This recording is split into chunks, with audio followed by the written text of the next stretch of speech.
Girbeagly! Hey there guys and gals, it's Girbeagly with another episode of Gaming with Girbeagly, and I'm once again playing the game Romance Detective 2, the long-awaited sequel to Nami's Romance Detective 1. I'm really excited to get back into this. The first episode was really lighthearted and fun, just like all of Nami's games. This one is fantastic though already. I really like the writing in it. I like that it continues off of where they left off in the first game. So basically what was going on in the first episode though was Romance Cop and Romance Detective were on a date at a museum, actually the museum that they visited in the first game where they solved the case, and now they had their date interrupted because there were two crimes going on. One where vandalism was taking place at the local high school, and another one where a fugitive actually escaped from jail. So they have to track down both culprits and hopefully figure out these things before the end of the day or end of the week or whenever they want to go back on their date. So anyway, we are here at the school and we are talking to Ms. Bell, the vice principal. So, you two must be from the police department. It's a pleasure to meet you. I'm Vice Principal Bell. I am Romance Detective. This is my partner, Romance Cop. Heavens, I wasn't expecting them to send the great Romance Detective for something like this, and you're a duo now. How exciting. My partner and I appear wherever we are needed for romantic justice. Dramatic as always, Romance Detective. Yep, no crime is too small for this team. So please, give us the rundown, ma'am. What happened here? Well, we had a group of students decorating a food stand for the big spring festival in order to raise money for the school. They were gonna sell baked goods, same as every year. But apparently someone took issue with that, cause they decided to sabotage the whole stand. Come with me. Oh no, that sounds bad.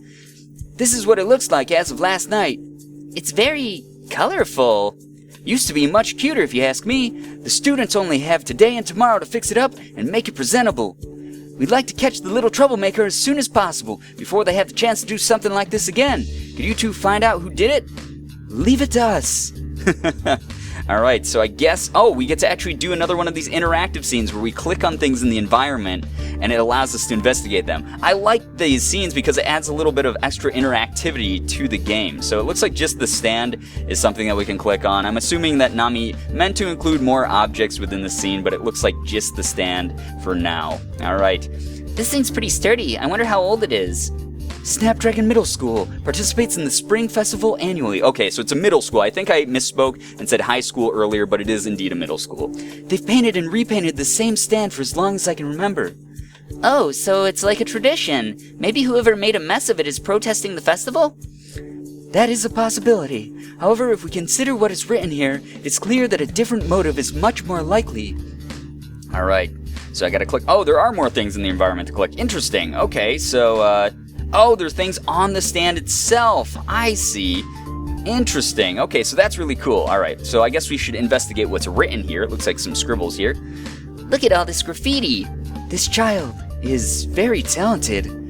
Now's not the time to be impressed, Detective. Though it does look kinda cool. They didn't have permission to use this as their personal canvas. There's a poem here. You read the poem together. It says, Aster, you're rad as hell, I'm bad as hell, without you, I'm sad as hell. Whoever wrote this would be better off sticking to painting. It's kinda cute though for a middle schooler. Okay, so I'm assuming that whoever wrote this had their heart broken, and it's a crime of passion, which is right up our alley. We have to solve this right away. Cute? This bit of writing certainly deserves more praise than that. It has excellent rhythm. The comparison to hell is intended to mean exceedingly, but it also serves to emphasize the author's state of being in the absence of this Aster character. Brilliant. Okay, but poems are supposed to rhyme. I mean, I guess it does, but you can't just end all the lines the same. That's cheating. First the paintings, and now this as well. So she's talking about Romance Cop last episode, not having an artistic eye, according to Romance Detective. Rules do not apply to poetry, Romance Cop. There are only guidelines, not to bind words, but to provide a framework for conveying greater meaning. Well, I still think it's cheating. I'll work on your apparent issues with appreciating poetry another time. These well-constructed words have granted us a few clues. You're right. It looks like our culprit has a crush on Aster, whoever that is. The vice principal will surely fill us in. Alright, cool. I guess we finished our investigation. We didn't have to click those flowers that were on here. So, Excuse me, there's something I think you could help us out with, ma'am. Oh, what would that be? Does anyone at the school go by the name Aster? Well, yes, but... But? Dear little Aster would never be involved in something like this. Besides, she's the only one who oversaw the project in the first place. It's part of her job as student secretary. We're not accusing her or anything, but could you please let us talk to her? She might be able to point us in the right direction. Well, I suppose. Is she here at the school today? Yes, of course. She has perfect attendance. Classes are just about to be let out, so would you like me to bring her here? Please and thank you. Aw. Alright, 2:40 p.m., Snapdragon Middle School. Alright, oh, Neon Punk, okay. You're mad, right? So start yelling. What would that accomplish? I see no point in it. Huh. What are you, a robot? Normal people would shout at someone who wrecks their stuff. Different people express their emotions in different ways. But you never express anything. I just wish you'd react to something. Oh, alright, and he stormed away. Oh, Aster, there you are. There are two nice ladies here from the police department that'd like to speak with you about what happened. Alright. She seems excitable. Oh, boy. Hello, Aster. I'm Officer Chris, and this is my partner, Romance Detective. We have a few questions for you concerning this graffiti. I don't know anything about it. Well, then, I promise this won't take very long. What should I ask her about? Okay, so we get to actually interrogate her. Present, do you know who did it, or did you do it? Alright, so she already said that she didn't do it, so I'm assuming that she's not even gonna give us the time of day if we ask her that. Let's go ahead and click on present. Why not? We can give her a present of...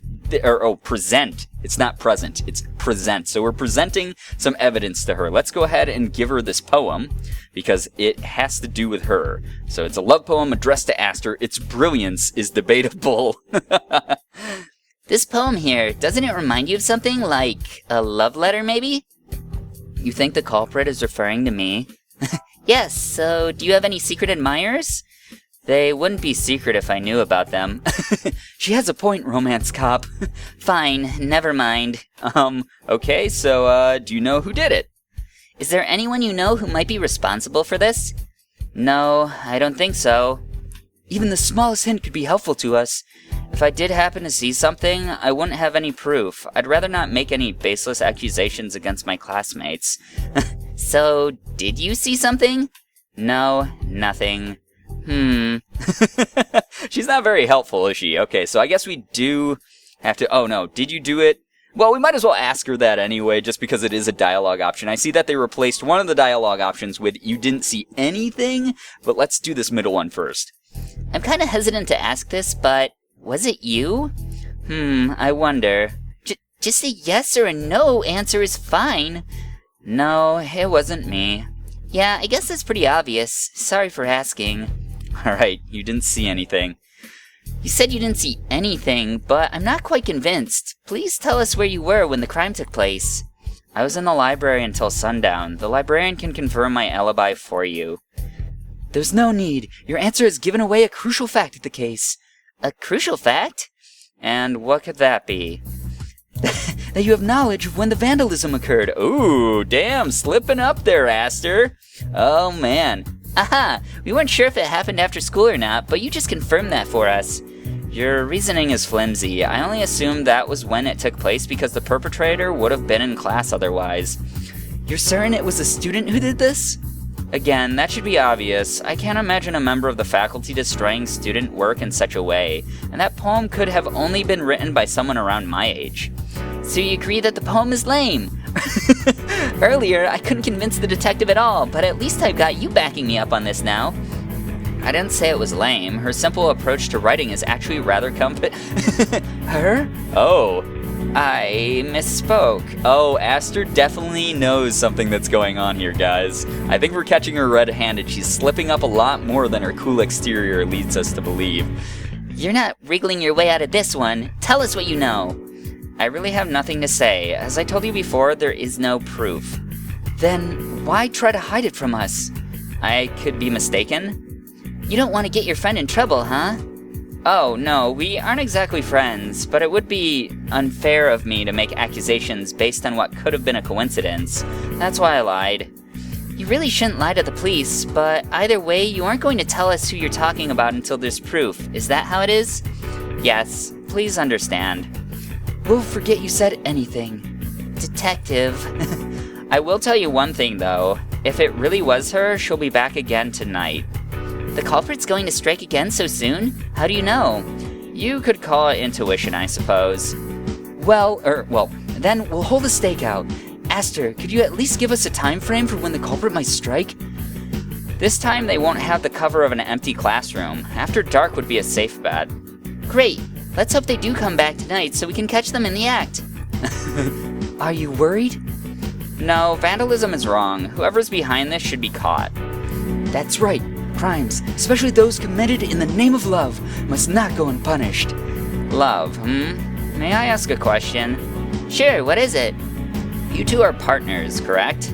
That's right, in the professional and romantic sense. Romance cop, please refrain from spouting such embarrassing things. Oh, she's all shy. That's cute. Whoops, sorry. I see. Interesting. Oh? Well, if we're finished here, I'm going to go home now. Good luck with your stakeout. Right. Thank you for your cooperation. She was an interesting child for a middle schooler. All that's left now is to wait. Perhaps it wouldn't hurt to search for that escaped convict. We don't really have any clues to where he might be, but I wouldn't mind wandering around for a while with you. I'll follow your lead then. All right, Love Bloom Park, Love Bloom Police Station, or Romance Detectives Home? Oh yeah, damn. Okay, let's go to the park first. Let's just see what's there. I want to see if like Cupid is here. So it's 5:10 p.m. Not many people around. Good work taking us here, Romance Cop. He might be hiding in plain sight. Oh, well, that's not exactly what I was thinking, but that does make a pretty good excuse, doesn't it? Then your main objective in coming here wasn't to locate the escaped convict? No, I figure he's holed up somewhere, maybe even a few towns away by now. I just like this park a lot. It is a nice park. I thought it'd be nice to come back and enjoy the sunshine while it lasts. I'm glad we got the chance to today. Indeed. All right. Oh, okay, so we just stopped by real quick. Let's go to Love Bloom Police Station and maybe get some more clues. So 5:30 p.m. Welcome back. Any luck? We're holding a stakeout at the school tonight to hopefully catch our little vandal in the act. I assume that prisoner is still on the loose? Nope, caught him just a bit ago. What? Really? Nah, I'm kidding. Oh, Chief, you silly bastard. We've got no idea where that guy went. Not that we're on a desperate search. I mean, he didn't actually break any laws. Busting out of jail counts as breaking the law, Chief. This man should be captured and forced to carry out his sentence, as he originally promised. It's no big deal, really. I'm sure he'll turn up. So basically you're just sitting here until that happens? Okay, well that sounds pretty irresponsible of me, but... Ring ring. Oh, Love Bloom Police Department. Police Chief Heather speaking. Yes, hello Heather. My name is Narcisso. Narcisso? I think I'm saying that name right. I'm currently housing a man who escaped from your jail last night. You're looking for him, right? He won't turn himself in, so, if someone could come get him? That's weird. Oh, well, that's convenient. Yeah, it is pretty convenient. There's a dispatch on the way, sir. Oh, wow, okay. Narcisso's house. Nice. All right. Hello, yes, he's in the back room. I don't think he realized you're here yet, so if you could quietly... This guy looks a little bit suspicious. The fact that he called this in and is acting the way he is, I don't know if I trust this guy. I have a feeling that he's in cahoots with the escaped convict, or maybe he is the escaped convict, and he's gonna, like, lock them in the basement or something weird like that. I guess, oh, never mind, there he is. His name's Sage. Ah! Too late. All right, Detective, how fast can you run? No, wait, that might not be necessary. I'm sure he'll come back if we just wait here for him. What, really? He's just panicked right now is all. He's prone to overreacting, and when he feels backed into a corner, he'll make impulsive decisions like breaking through my sliding glass door just now. I must ask, what is your relationship to this man? Oh, I wonder if this is like his boyfriend or something. Oh, well, this is embarrassing. He's actually my boyfriend. I knew it. We figured it out ahead of time. I know him better than anyone.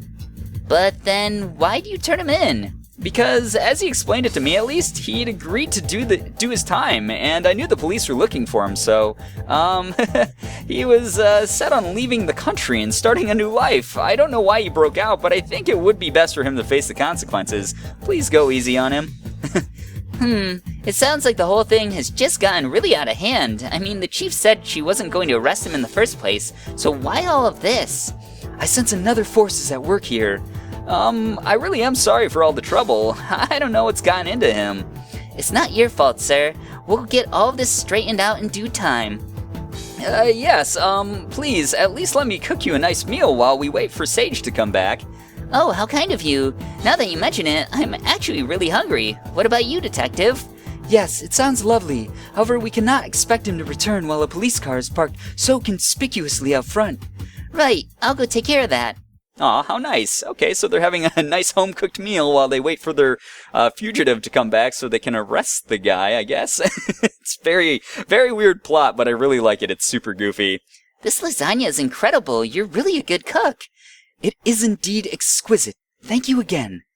Oh, it's no trouble at all. I love to feed people, and I'm glad you like it.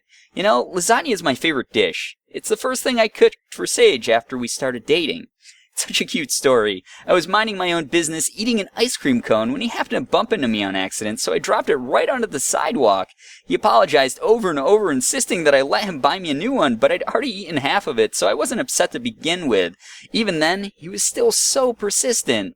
That sounds like the story we heard about how he convinced the chief to keep him in jail for the night, doesn't it, detective? It seems this man has a habit of causing minor accidents and over-apologizing. I know, right? He hasn't changed a bit. Anyway, I finally gave in and let him buy me a new ice cream on the condition that he let me take him out for dinner. Pretty bold, I know, but I was smitten instantly. I just had to ask.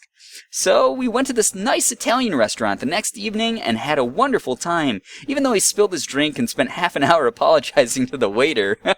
Sage sounds like a funny character. I kind of like him already, and we haven't even truly met him.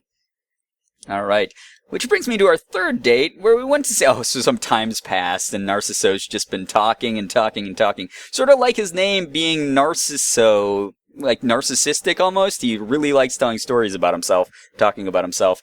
Which brings me to our third date, where we went to see some superhero movie. I can't quite remember which one, but Sage just loves those types of things. So we... Oh, it looks like they're getting more and more tired in the sketches as well. The time he stepped on a butterfly and cried for so long, it took him about a week to get over it, but he still gets a sad look on his face whenever he sees a butterfly, which is just... And after living with him for over a year now, I've become quite the expert at handling his over-apologetic outbursts. That reminds me, have I told you about... Excuse me, Narciso, sorry to interrupt. I really have been enjoying your stories, but it's starting to get late. Oh no, I'm sorry. Once I get started, I just go on and on about that man. How rude of me. I'm ashamed as a host. Please, tell me, how did you two meet? Well, I suppose it wouldn't hurt to wait a little while longer. Detective, you can probably tell the story better than me, so go right ahead. A vile, false love born from roses was corrupting the hearts of citizens, so we liberated the city together. Today is our 1-month anniversary. She didn't tell it better at all. That was really weird and abstract. Oh, how nice. Congratulations. And yet he's fine with that explanation. That was succinct, especially after everything we just heard. Knock, knock. Ah, the door. He came back after all. And before we find out whether or not that was Sage, guys, I'm actually going to cut this episode off here. I know, cliffhanger, it's just what I do with these types of games. But this one is so cute. I really like it. It's very well written. It's a lot of fun. I love reading it so far. I hope that you guys have been enjoying it, even with like the sketched backgrounds and character models occasionally. It's very, very well done. The writing part of it is just, you know, it grabs your attention, and all the characters are really well fleshed out. But anyway, guys, we'll see if we catch Sage next episode. And if you enjoyed this one, please be sure to hit the like button, share the video, and favorite it. Also, be sure to subscribe to me if you guys haven't already. For those of you who have, thank you so much for all of your support. You guys are the best in the world. I love every single one of you. And as always, it was great seeing ya. Bye-bye. Girbeagly.